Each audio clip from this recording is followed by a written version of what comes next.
Hello. आवाज आ रही है सभी को?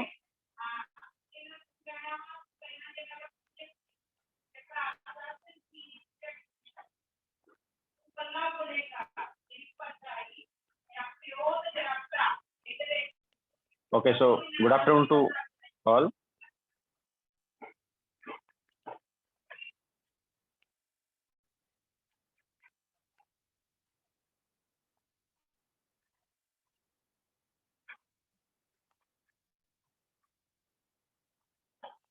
तो हमने वेट टेस्ट करा दिए थे। वेट टेस्ट में मतलब क्या होता है? वेट टेस्ट में अपने पास अ, कोई केमिकल वगैरह लिया जाता है एंड देन उसके अकॉर्डिंग हम यहाँ पर क्या है, टेस्ट वगैरह करते हैं। ठीक है। ड्राई टेस्ट में हीटिंग की बात। तो नेक्स्ट हम यहाँ पर जो लेंगे वो है ड्राई टेस्ट, और यहाँ पर हम क्या हीटिंग की बात करेंगे, और उस हीटिंग वगैरह की वजह से कुछ ऑब्जर्वेशन आएंगी। तो सबसे पहले हम यहाँ पर लेंगे फ्लेम टेस्ट। ओके, फर्स्ट वाला यहाँ पर जो हम टेस्ट लेंगे वो लेंगे flame test.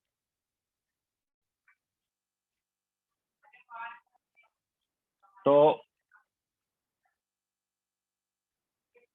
Flame test generally अपने पास जो फर्स्ट ग्रुप के मेटल्स हैं, इनका generally first group and second group के जो मेटल्स हैं इनका फ्लेम टेस्ट आता है।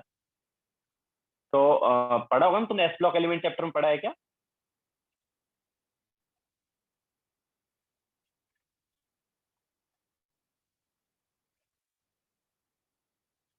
तो देखो यहाँ पर क्या होता है, अपने पास जनरली जो मेटल होते हैं उनके क्लोराइड जो है वो ज्यादा वोलेटाइल होते हैं। ठीक है। तो क्लोराइड्स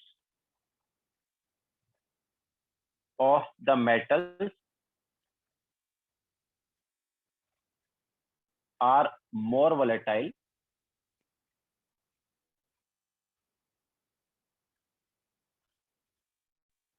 कंपेयर टू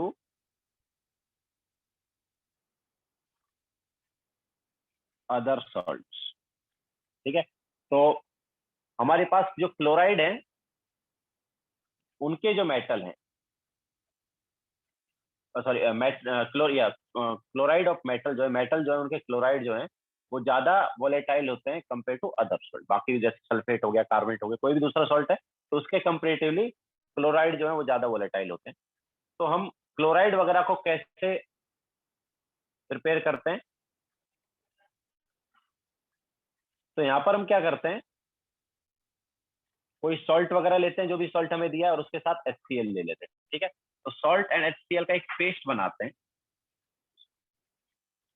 ठीक है, इसका एक पेस्ट बना दिया जाता है और उस पेस्ट को फिर एक वायर पर लगाया जाता है। ठीक है। पेस्ट जो है उसको क्या है, वायर वगैरह पर लगा देते हैं।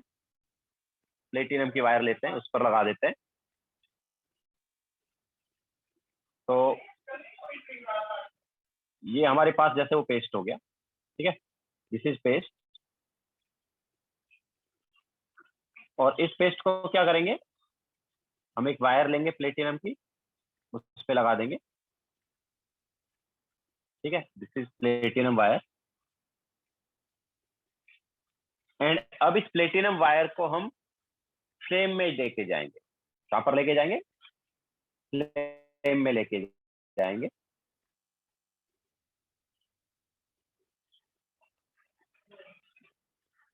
तो यहाँ पर जब इसको फ्लेम में लेके जाते हैं, ठीक है, ये हमारे पास फ्लेम है। तो यहाँ पर अगर इसको हम लेके जाते हैं तो कुछ कलर दिखाई देता है।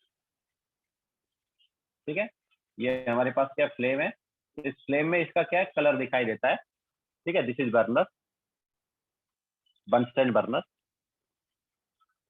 तो बंसन बर्नर की जो फ्लेम है, उस फ्लेम में इस वायर को जब हम लेके जाते हैं तो कुछ कलर आता है। जैसे वायर के, प्लेटिनम वायर के जो स्टार्टिंग उसमें वो पेस्ट लगा होगा, तो पेस्ट जो उसकी वजह से क्या आएगा, कुछ कलर आएगा।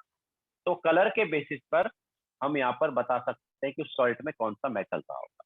ठीक है, तो लिखो, फिर बाद में भी यहाँ पर हम तुम्हें मेटल और कलर बता देते हैं कि कौन सा मेटल क्या कलर देगा।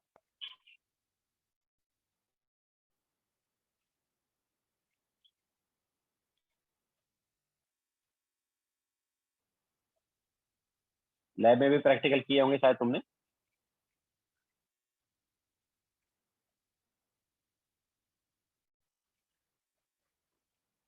So this is first page.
हो गया सबका?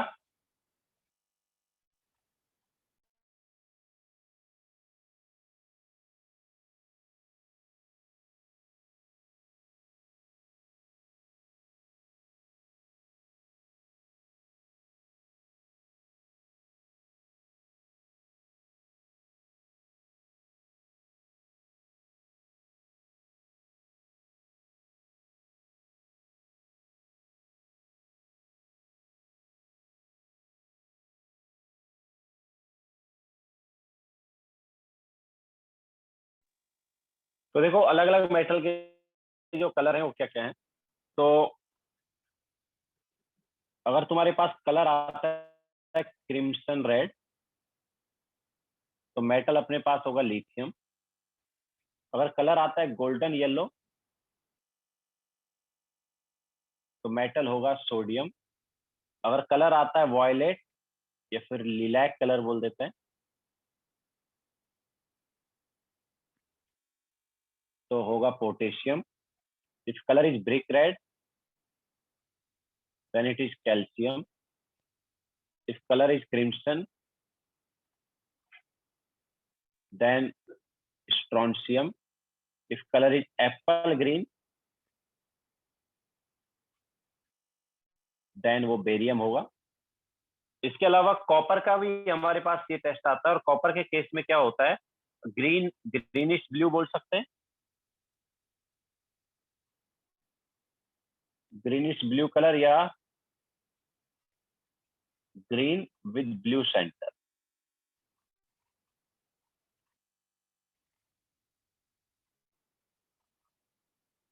तो ये आता है कॉपर के केस। ओके, तो ये हमारे पास अलग अलग मेटल के लिए कलर हो।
हो गया सभी का? तो नेक्स्ट टेस्ट हम यहाँ पर लेंगे बोरेक्स बीड टेस्ट, जो तुमने शायद पी ब्लॉक एलिमेंट चैप्टर में पढ़ा होगा। पढ़ा है क्या? Borax bead test. तो बोरेक्स जो है उसका फॉर्मूला क्या है? It is Na2B4O7.10H2। This is borax. And borax को जब हम हीट करते हैं तो पहले ही ऑब्वियसली एनहाइड्रस हो जाता है, Na2B4O7। And on further heating ये हमें देता है एक मिक्सचर जो कि होता है NaBO2 प्लस B2O3 का। तो ये NaBO2 एंड B2O3 का जो मिक्सचर है ये कलरलेस सॉलिड आता है, ये ट्रांसपेरेंट सॉलिड। ठीक है, दिस इज ट्रांसपेरेंट सॉलिड।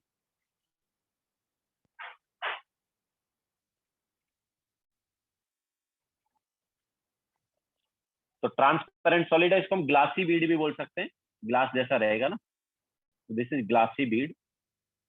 अब देखो क्या है, जब हम अलग अलग सॉल्ट के साथ इसको लेते हैं तो अलग अलग सॉल्ट के साथ ये जो ग्लासी बीड है वो कलर्ड बीड में कन्वर्ट हो जाती है। ठीक है, तो this glassy Beed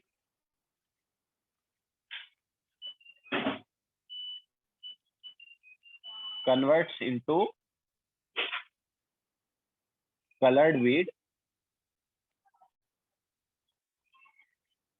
with different salts।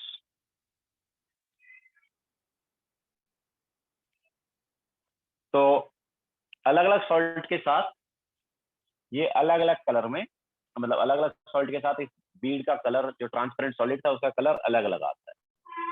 ठीक है, जैसे एग्जांपल ले लेते हैं। फॉर एग्जांपल, तो कॉपर जब हम लेते हैं यहाँ पर, तो कॉपर जो है वो हमें ब्लू कलर देता है। ठीक है, तो for example copper salts give blue Beed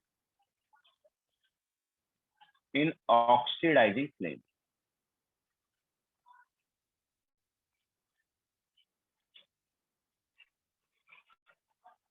तो देखो क्या है, जैसे हमारे पास मान लो CuSO4 है। ठीक है, कॉपर सॉल्ट हमारे पास मान लो CuSO4 है। तो वो जो है वो क्या दे रहा है, वो CuO एंड SO3 दे रहा है। अब ये जो CuO है, ओके, ये CuO जो है ये हमारे पास ये जो NaBO2 एंड B2O3 का मिक्सचर है ना, इसमें वो B2O3 के साथ कंबाइन होगा। किसके साथ कंबाइन होगा? B2O3 के साथ कंबाइन होगा, एंड ये बनाएगा CuBO2 whole twice, that is blue coloured. Okay, ये हमारे पास अब क्या हो गया, ब्लू हो गया। Okay, this is blue Beed, जिसकी हम बात कर रहे हैं ना, ब्लू बीड, वो एक्चुअली ये। ओके,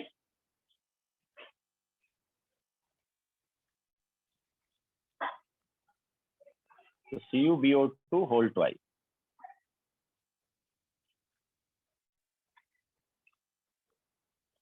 ओके, तो इस टाइप से कॉपर का ही हमारे पास क्या है, कॉपर सॉल्ट जो है वो कैसा कलर देंगे, ब्लू कलर देंगे।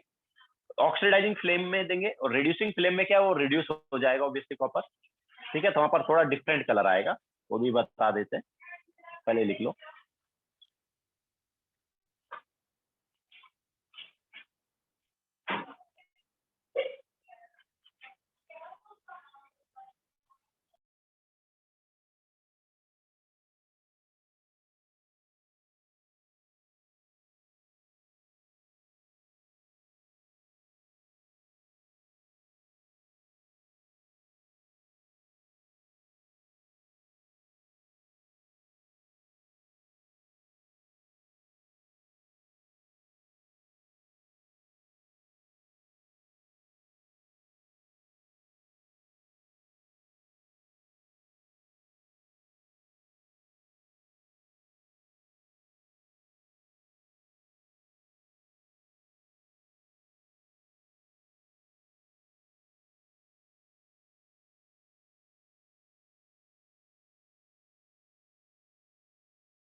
हो गया सबका?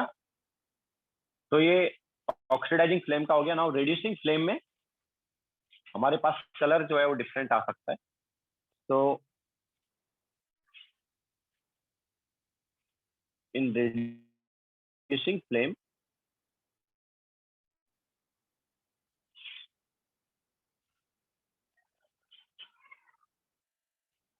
color may be different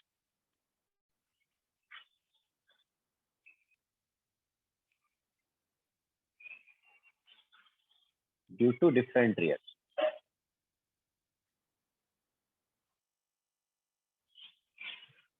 तो यहाँ पर डिफरेंट रिएक्शन हो सकती है, उसकी वजह से हमारे पास कुछ डिफरेंट कलर आ सकता है। जैसे कॉपर का ही एग्जांपल ले लेते हैं।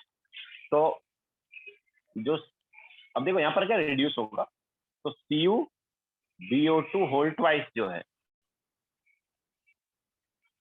उसको कार्बन रिड्यूस कर देगा और ये बनाएगा CuBO2 plus B2O3 plus CO। लेकिन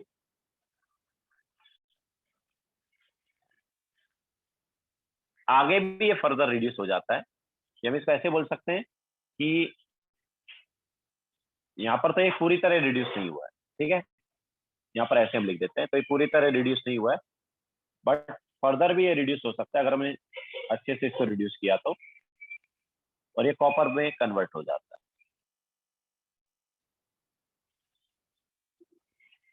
ठीक है, मतलब पूरी तरह अगर हम इसको देखेंगे तो हमें कुछ ऐसा मिल सकता है यहाँ पर।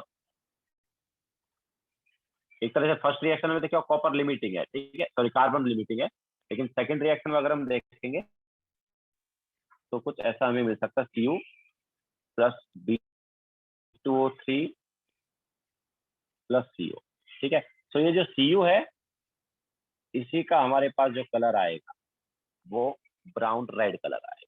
ठीक है, तो रिड्यूसिंग फ्लेम में कलर जो है वो ब्राउन रेड आ रहा है, और ऑक्सीडाइजिंग फ्लेम में कलर कैसा आ रहा था इसका, ब्लू आ रहा था। ओके, ना ऑक्सीडाइजिंग एंड रिड्यूसिंग फ्लेम का मतलब क्या है देखो, तो हमारे पास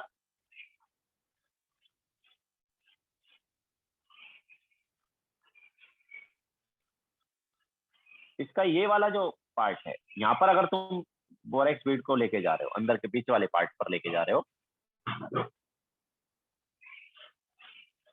तो ये रिड्यूसिंग फ्लेम, ये क्या होगा, रिड्यूसिंग फ्लेम। इस वाली जगह पर अगर तुम लेके जाते हो तो यहाँ पर रिड्यूसिंग फ्लेम होगा, और अगर टॉप वाले पार्ट पर लेके जाते हो तो यहाँ पर oxidising flame.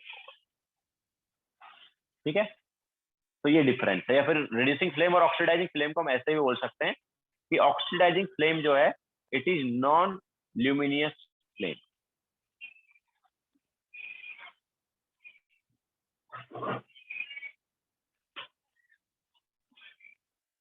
Oxidizing flame is non-luminous flame, and reducing flame is obviously luminous flame. Luminous flame.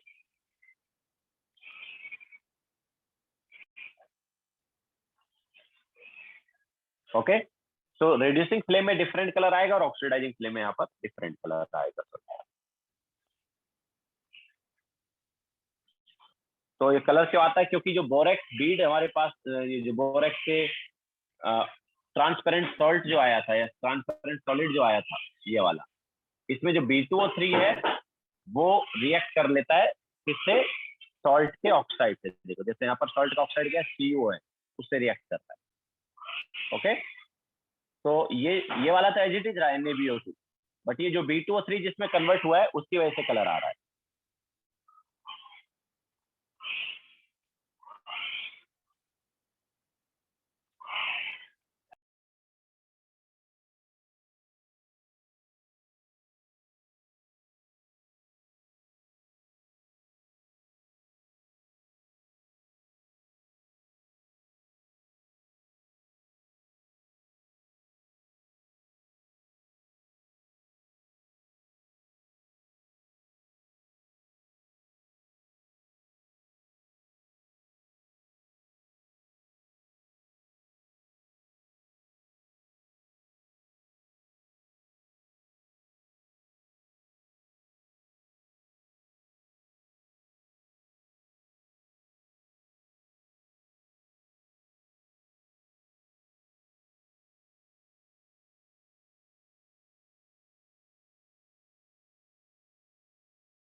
हो गया सबका ना देखो यहाँ पर अलग अलग मेटल की वजह से अलग अलग कलर आएगा, तो बता देते किसका क्या है। तो metal colour in oxidising flame and colour in reducing flame.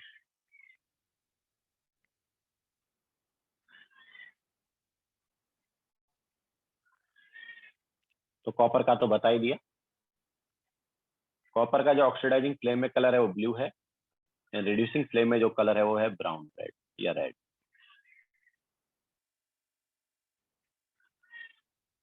Okay. Iron जो है Fe, उसका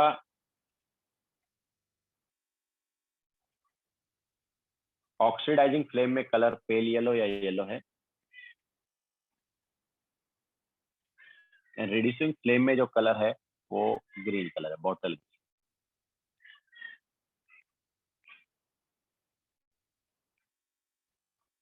क्रोमियम का कलर दोनों में ग्रीन है, ऑक्सीडाइजिंग फ्लेम लो या रिड्यूसिंग फ्लेम लो, दोनों में ग्रीन कलर आ रहा है। Mn की अगर हम बात करें मैग्नीज की, तो Mn का कलर ऑक्सीडाइजिंग फ्लेम में रेड है, एंड रिड्यूसिंग फ्लेम में या तो वो ग्रे रहेगा या कलरलेस होगा।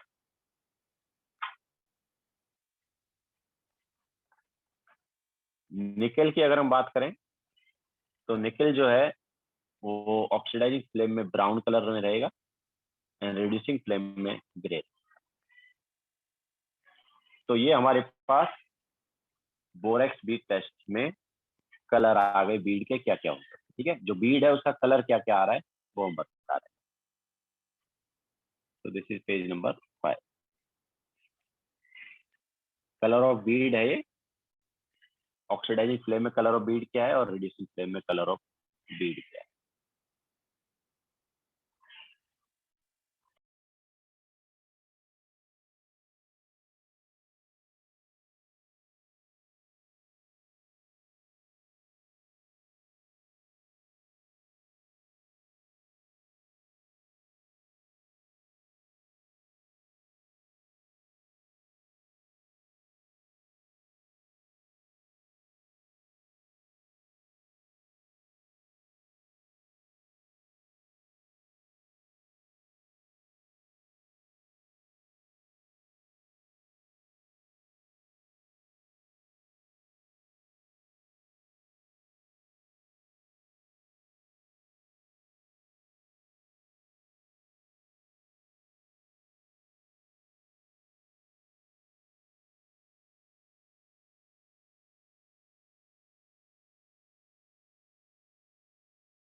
हो गया सबका।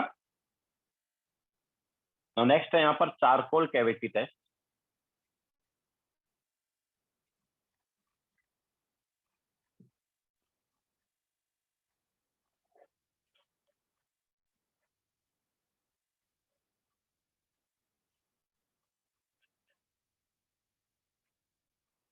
तो यहाँ पर क्या होता है, हमारे ऊपर एक चारकोल है, उसकी मतलब चारकोल है, उसके ऊपर कैविटी बनाई जाती है और उसको हीट किया जाता है। तो चारकोल जो है वहां पर मतलब जो कैविटी है उसमें पेस्ट रखा जाता है, और पेस्ट जो है वो किसका रहता है, सॉल्ट एंड सोडियम कार्बोनेट का पेस्ट रखा जाता है। ठीक है, जैसे मैं बोल रहा हूँ दिस इज, ये हमने क्या, एक चारकोल कैविटी है।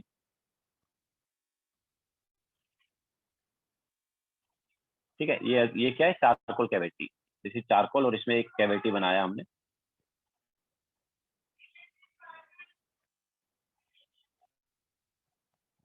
और इसको क्या है,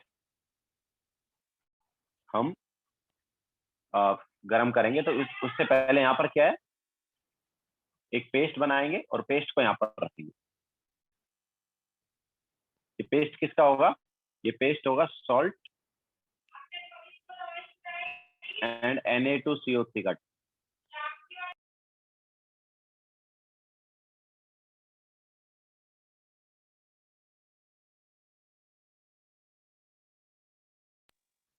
तो ये जो पेस्ट है किसका है, Na2CO3 एंड सॉल्ट का पेस्ट। ठीक है, उस पेस्ट को हम क्या करते हैं, कैविटी के ऊपर डालते हैं। एंड कैविटी के ऊपर डालने के बाद या तो हमें रेसिड्यू मिलेगा, या फिर यहाँ पर क्या मिलेगा, बीड मिलेगा।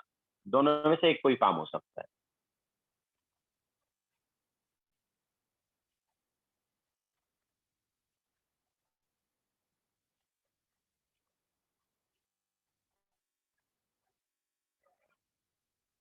ठीक है, तो क्या होता है, मतलब यहाँ ये किस फिनोमेना पर बेस्ड है कि कार्बन, मतलब ऑब्वियसली सॉल्ट के साथ जब हम सोडियम कार्बोनेट ले रहे हैं तो उसका पर्टिकुलर सॉल्ट का कार्बोनेट आ जाएगा, और वो जो कार्बोनेट है वो ऑन हीटिंग ऑक्साइड देगा। तो वो जो ऑक्साइड है वो या तो कुछ रेसिड्यू होगा, या फिर वो फर्दर मेटल में कन्वर्ट होकर मेटालिक बीड बनाएगा। तो यहाँ पर इसका कॉन्सेप्ट होता है। तो जैसे मान लो हमने यहाँ पर सॉल्ट ले लिया, मान लो जेडन का सॉल्ट ले लिया। ओके, हमने फॉर एग्जाम्पल ले लिया जेडन। तो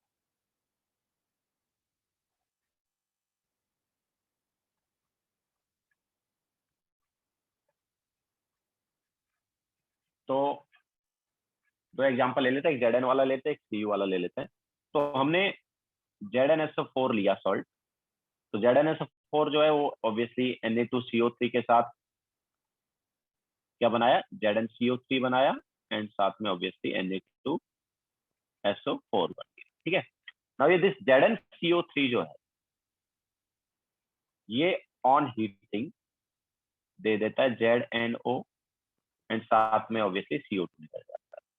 तो this ZnO is yellow when hot and white on cold. ठीक है, तो yellow when hot and white when cold. Okay, तो इस टाइप से अगर हम यहाँ पर जेडन का सॉल्ट लेते हैं तो जो हमें रेसिड्यू वगैरह मिलेगा वो कैसा मिलेगा, हॉट जब तक रहेगा तो येलो कलर का रहेगा, और जैसे ही वो ठंडा हुआ तो उसका कलर क्या आ जाएगा, व्हाइट आ जाएगा। ओके, सिमिलरली एक और एग्जांपल ले लेते हैं हम यहाँ पर।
हो गया सबका?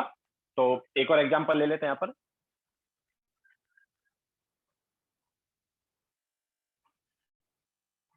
तो जैसे जेडन के केस में हमारे पास कलर आता है, वैसे ही अगर मान लो मैं यहाँ पर कॉपर ले लें, सॉल्ट हमारे पास मान लो CuSO4 है, कॉपर का सॉल्ट है, तो हमने साथ में क्या लिया है, सोडियम कार्बोनेट लिया है, तो वो सॉल्ट जो है वो किस में कन्वर्ट हो गया, कार्बोनेट सॉल्ट में कन्वर्ट हो गया, CuCO3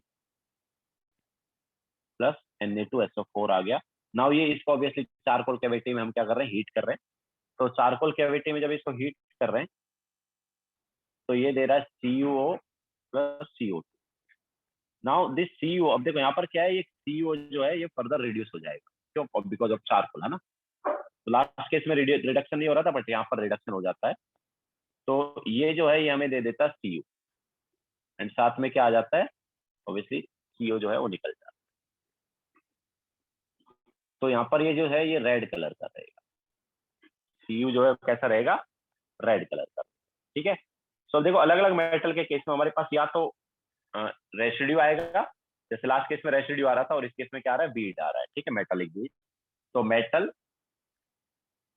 कौन सा है, उसके लिए रेसिड्यू क्या आ रहा है, उसके अकॉर्डिंग हम देख सकते हैं, एंड मेटालिक बीड क्या आ रहा है।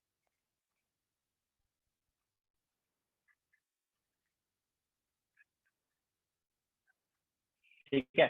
सो जैसे अभी हमने एग्जांपल लिया जेडन का, तो जेडन अगर है तो रेसिड्यू तो कुछ नहीं आएगा, सॉरी ये मेटालिक बीड तो कुछ नहीं आएगा, बट रेसिड्यू आएगा, और वो क्या है, yellow when cold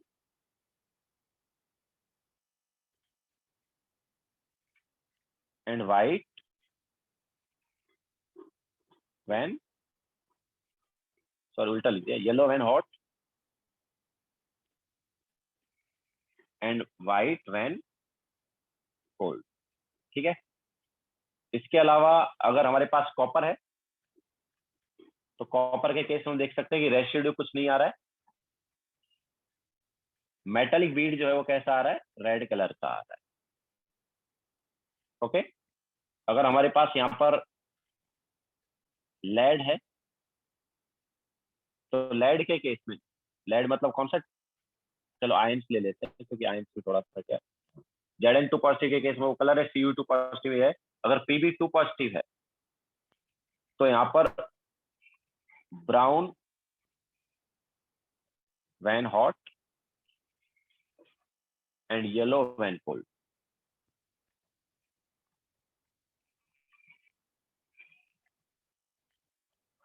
and metallic Beed की अगर हम बात करेंगे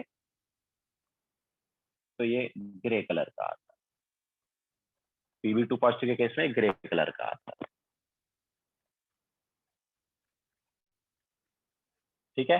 इसके अलावा अगर यहाँ पर Ba, Ca, Ba2 पॉजिटिव है, Ca2 पॉजिटिव है, या Mg2 पॉजिटिव है, इनमें से कोई है, तो रेसिड्यू व्हाइट रहेगा। रेसिड्यू का कलर क्या होगा, व्हाइट कलर का होगा। एंड मेटालिक बीड जो है यहाँ पर कोई नहीं है। ठीक है। सो ये अलग अलग केस में हमारे पास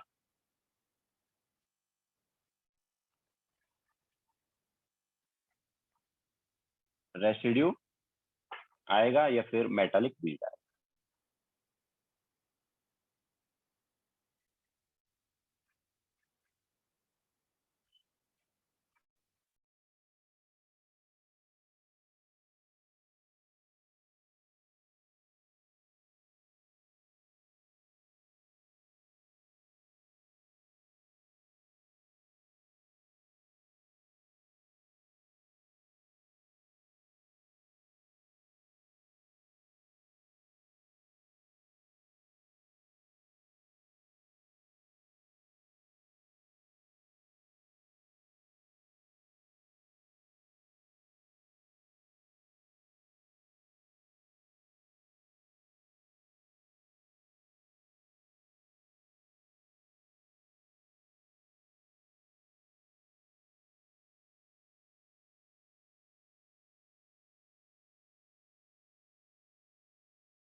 हो गया सबका? Oh, this is 7th page actually.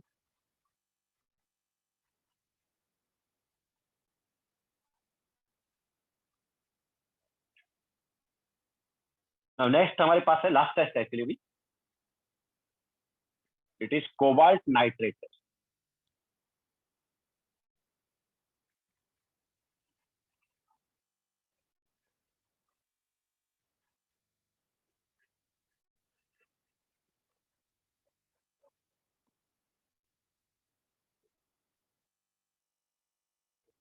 तो कोबाल्ट नाइट्रेट टेस्ट जो है वो चारकोल कैविटी टेस्ट के बाद किया जाता है. ठीक है. So if the residue is white in charcoal cavity test,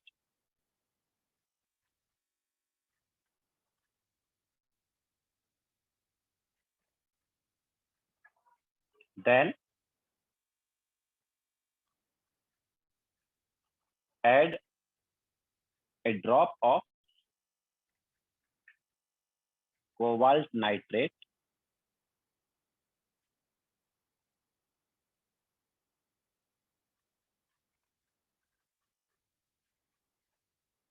in the charcoal cavity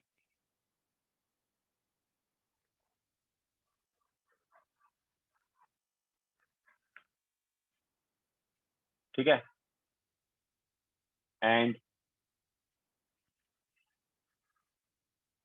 ठीक है, तो पहले हम चारकोल कैविटी में कोबाल्ट नाइट्रेट का ड्रॉप ऐड कर देंगे.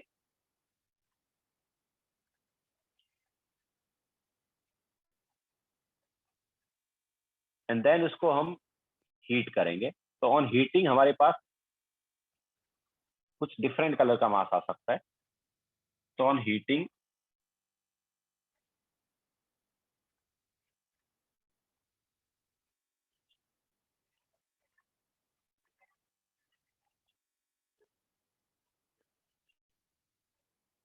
colored mass are observed.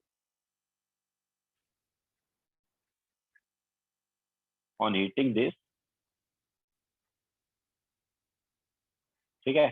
तो चारकोल कैविटी में जब हम ऑब्वियसली पहले से क्या एक पेस्ट बना हुआ था, या चारकोल कैविटी टेस्ट हो गया था तो कुछ बीड वगैरह या कुछ रेसिड्यू आया था. तो रेसिड्यू जो है उसमें हमने क्या किया, उस रेसिड्यू में कोबाल्ट नाइट्रेट ऐड कर दिया है.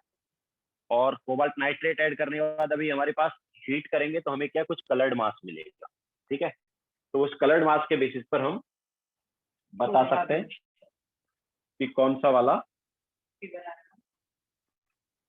उसमें मेटल हो सकता है. जैसे मान लो हम जेडन का ही एग्जांपल ले लेते हैं ना. सो जेडन के केस में क्या था, ZnSO4 प्लस Na2CO3, ये क्या दिया था,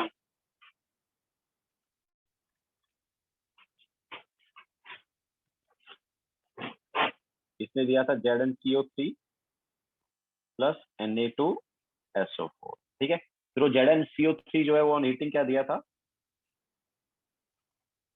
वो दिया था ZnO प्लस CO2. अब वो ZnO जो है वो कैसा था, ZnO जो है वो हमारे पास था व्हाइट कलर का रेसिड्यू है ना. ऑब्वियसली वो व्हाइट कब था, जब कोल्ड था, एंड येलो जब हॉट होता तब की बात करें, बट हम कोल्ड में डालेंगे. तो अच्छा, कोबाल्ट नाइट्रेट से हमें क्या मिलेगा. तो कोबाल्ट नाइट्रेट जो है that is CONO3 whole twice, this is cobalt nitrate. तो ये जो है ये हमें देता है cobalt oxide and NO2 and O2. अब देखो क्या है, ये दोनों जो ऑक्साइड है एक्चुअली ये आपस में कंबाइन होके हमें वो कलर्ड वाला मास देते हैं. ठीक है. सो ZnO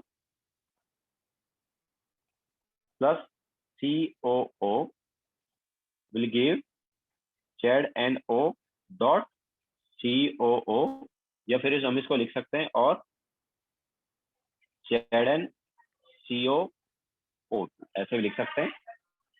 तो ये जो है ये ग्रीन कलर का है, इसका कलर जो है कैसा है, ये ग्रीन कलर। ओके, तो इस टाइप से हमारे पास जो रेसिड्यू, व्हाइट रेसिड्यू जो था, उसने कुछ कलर्ड मास दे दिया, और उस कलर्ड मास के बेसिस पर ऑब्वियसली हम यहाँ पर क्या बता सकते हैं, ये बता सकते हैं कि कौन सा मेटल जो है वो अवेलेबल है। ओके, तो दिस इज पेज नंबर 8। तो कुछ डिफरेंट डिफरेंट मेटल का भी हम यहाँ पर तुम्हें कलर बता देते हैं कि कौन सा मेटल का क्या कलर आएगा। ओके, लिखो।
ओके, तो अब हम यहाँ पर कुछ अलग अलग मेटल का बता देते हैं क्या आएगा कलर ऑफ मास।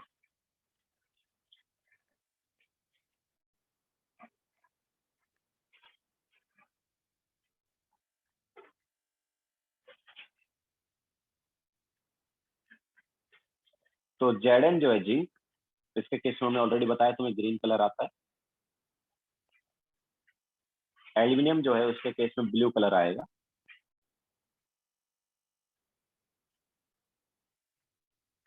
एमएन जो है उसके केस में पिंक कलर आता है मैंगनीज के केस में। एंड टिन जो है मीन्स एसएन, उसके केस में ब्लूइश ग्रीन आता है।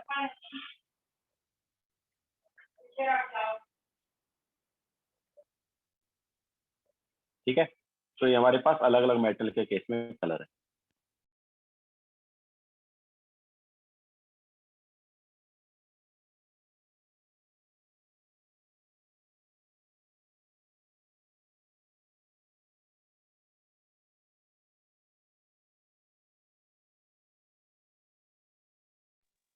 तो ये हमारे पास सॉल्ट एनालिसिस चैप्टर जो है वो कंप्लीट हो गया है। Now you can attempt full chapter. ठीक है, तो होमवर्क जो है, तो ये पूरा चैप्टर होमवर्क है, तुम ट्राई कर सकते हो, लिख लो, देन इसके बाद लेक्चर एंड कर देंगे।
हो गया सबका?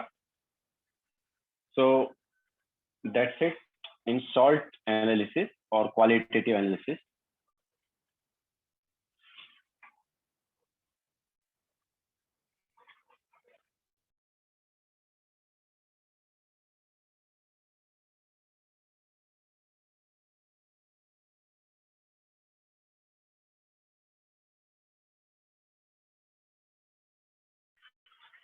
ओके, तो चैप्टर खत्म हो गया है। इनऑर्गेनिक कितना बचा है, क्या क्या बचा है अभी इनऑर्गेनिक में? पी ब्लॉक हो गया तुम्हारा?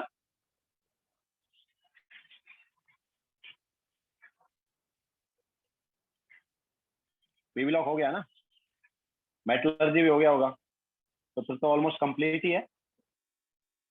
अच्छा, डी एंड एफ और मेटलर्जी वाला बचा है, ओके ठीक है, तो फिर तो ऑलमोस्ट कंप्लीट ही है, ज्यादा कुछ बचा नहीं है, 2-3 लेक्चर का है। ओके, सो यहीं पे एंड करते हैं लेक्चर।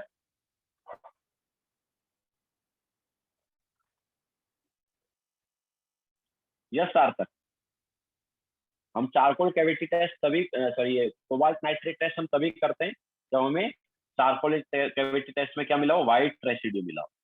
ठीक है, उसके बाद ये प्रोसीड किया जाता है, क्योंकि जैसे ये अलग अलग सॉल्ट जो है व्हाइट रेसिड्यू दे सकते हैं, तो फिर आपस में कैसे डिफ्रेंशिएट करेंगे, है ना? तो आपस में डिफ्रेंशिएट करने के लिए क्या है, आगे फर्दर हम क्या कर सकते हैं, कोबाल्ट नाइट्रेट टेस्ट कर सकते हैं, जिससे कि हम इन्हें डिफ्रेंशिएट कर पाए।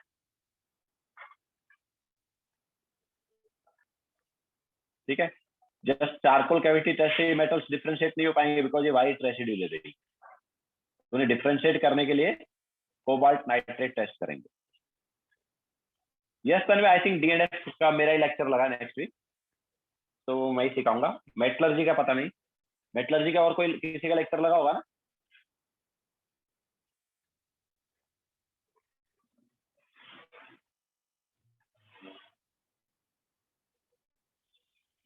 हाँ ओके ठीक है देन। तो अभी बस 2 ही चैप्टर बचे, दोनों नेक्स्ट वीक हो ही जाएंगे उसमें। ठीक है, सो लेक्चर यहीं पे एंड करते हैं। Bye, take care.